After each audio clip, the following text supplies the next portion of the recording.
Dengan Pak Saul ini Pak, Saul. Oh, Pak Saul, saya baru ya. ketemu ya, Pak. Ya, tadi Silakan, Bapak Pak. mengatakan tadi ternyata konsep dan teori itu berbeda.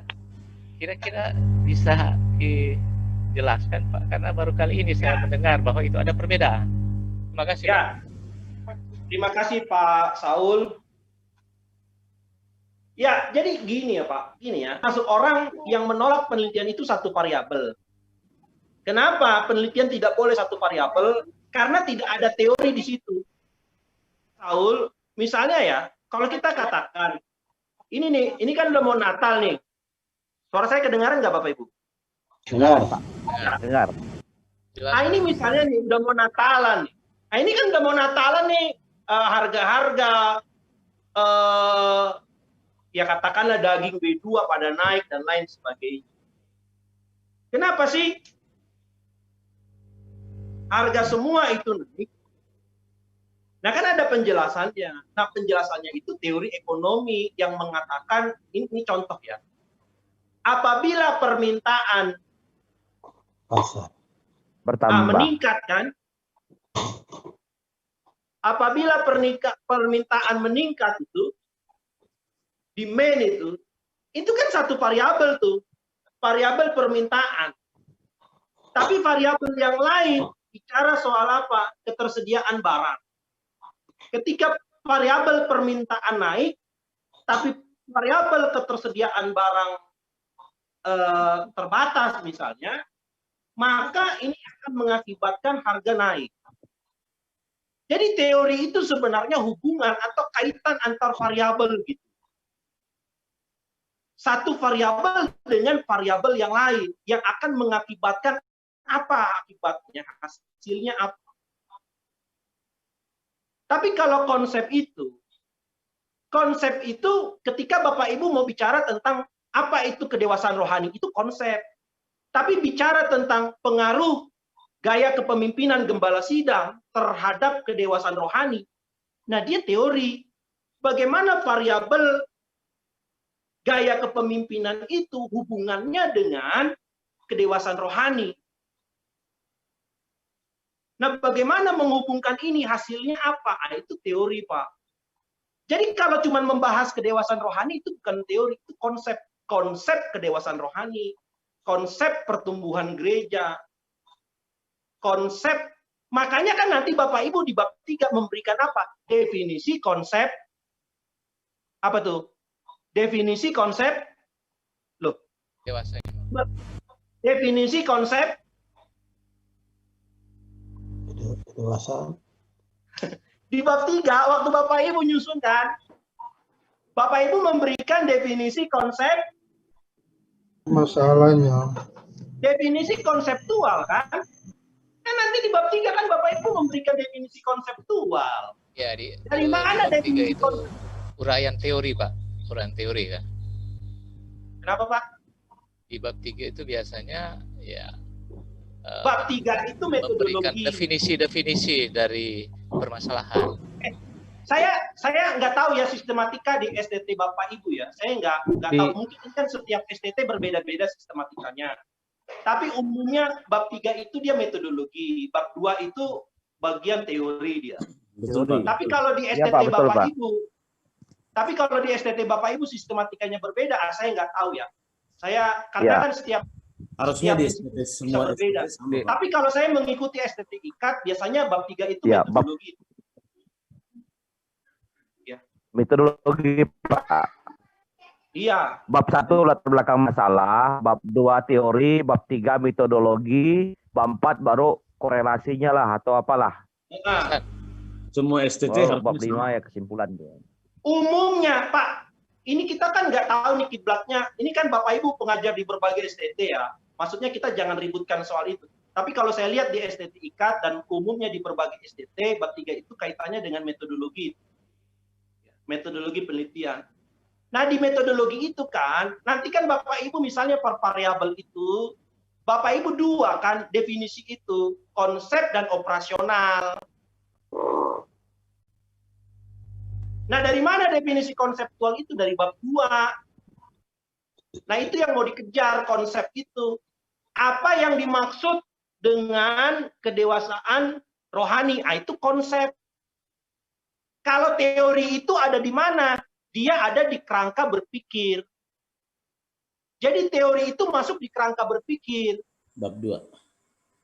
Bab 2 sebelum hipotesis. Ya. Gitu. Di kerangka berpikir itu Bapak Ibu harus menemukan teori. Misalnya hubungan antara gaya kepemimpinan gembala sidang dengan Kedewasaan rohani. kedewasaan rohani.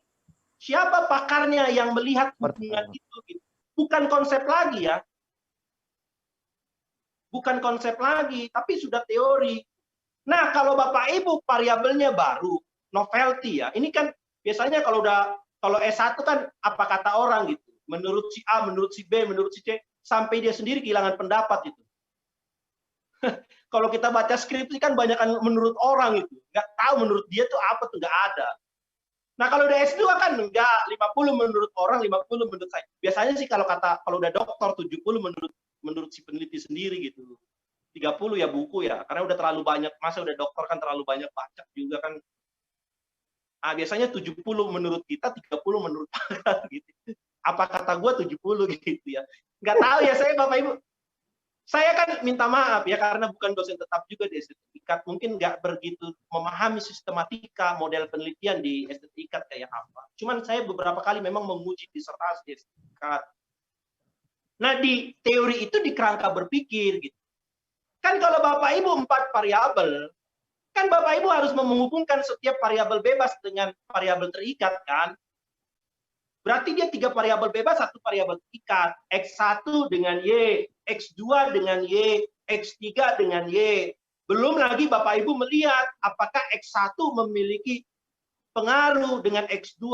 X1 terhadap X3 ada nggak? Itu kan dikejar tuh. X2 ada nggak terhadap X3? Nah, itu kan yang mau dikejar hubungan itu.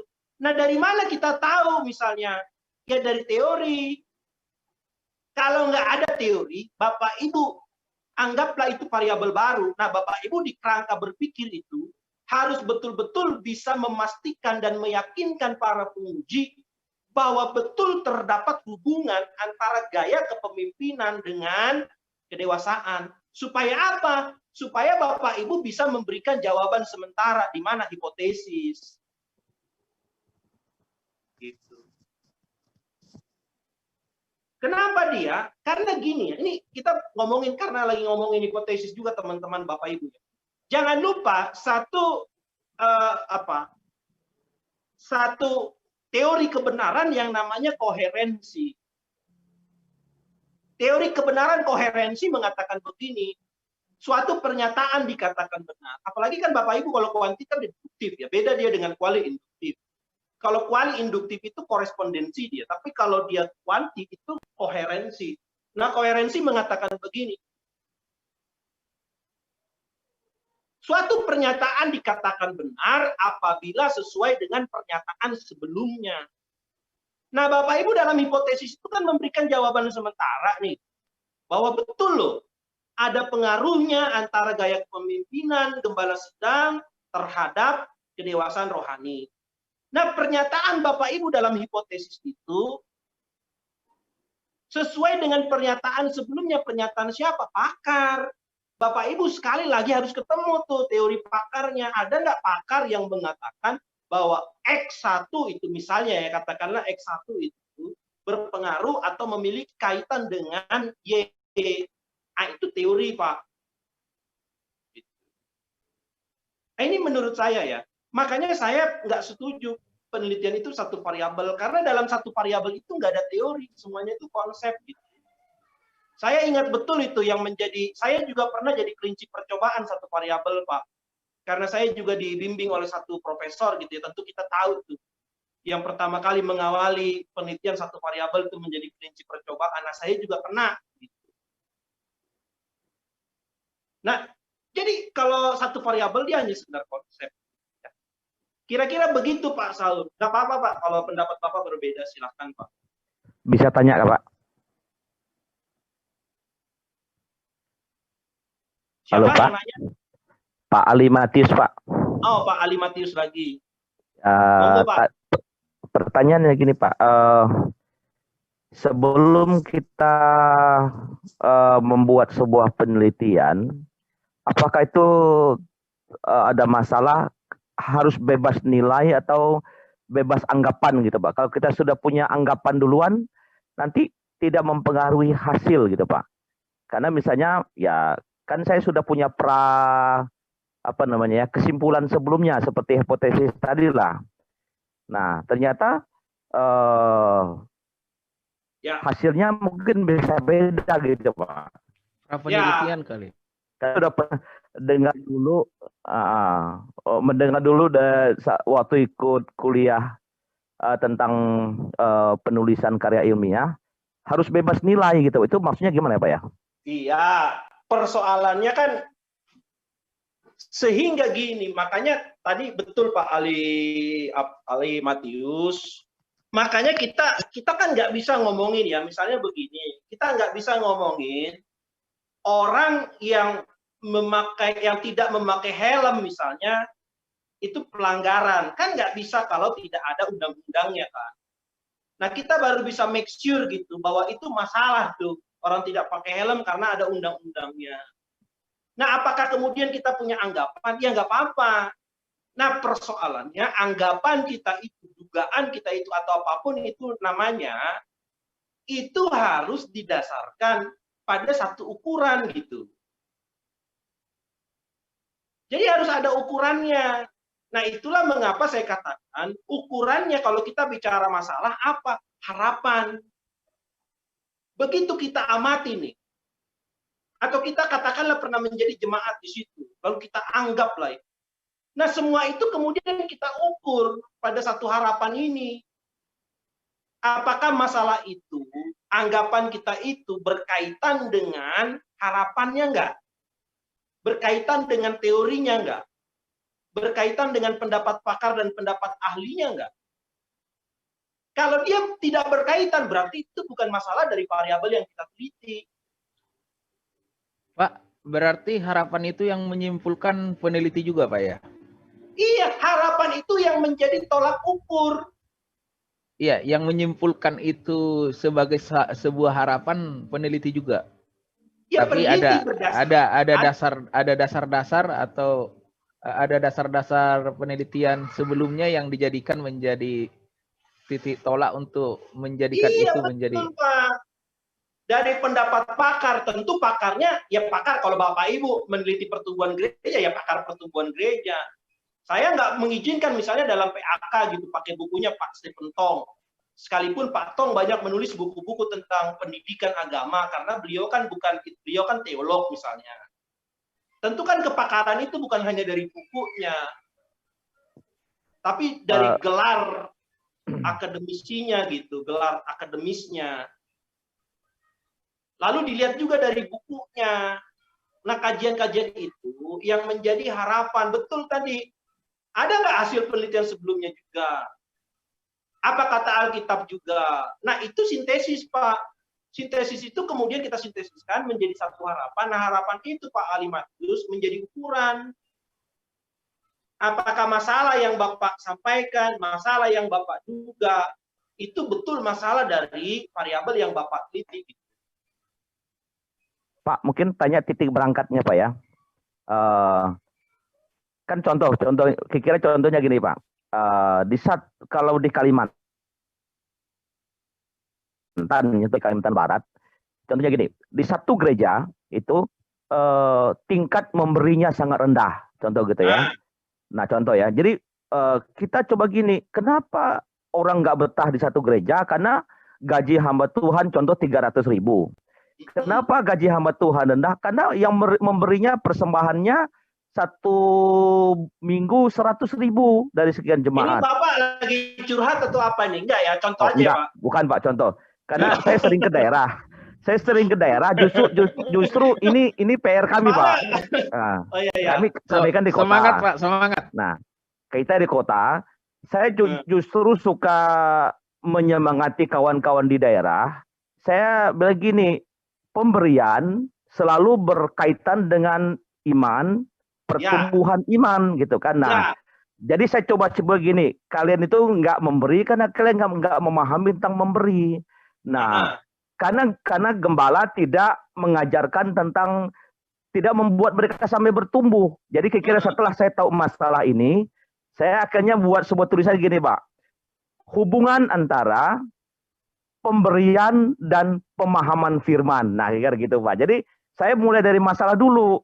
Nah, akhirnya saya dapat satu kira harapan, kalau nanti mereka paham firman, mereka rajin atau mereka dibina dengan baik, maka itu mempengaruhi persembahan jemaat. Itu gimana Pak? Kira penilaian Nah seperti itu itu? Pak Ali Markus, nggak apa-apa sih kalau Bapak kan tadinya kan sudah memutuskan kan bahwa itu persembahan sedikit itu gara-gara tidak adanya terjadi pertumbuhan iman.